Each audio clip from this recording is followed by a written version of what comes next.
বর আমার লোকের বাড়ির চায়ের প্রশংসা করে, সেটা কি মানা যায়?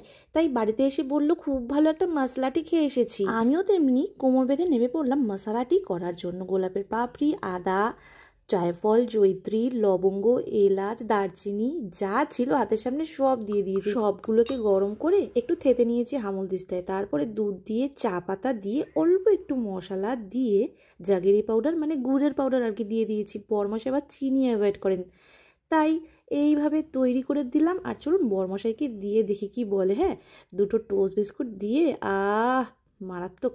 কি করছো গো? এই ফোন করছিলাম। বল। কেটে গেছে? এ নাও, মশলাটি বানিয়েছি।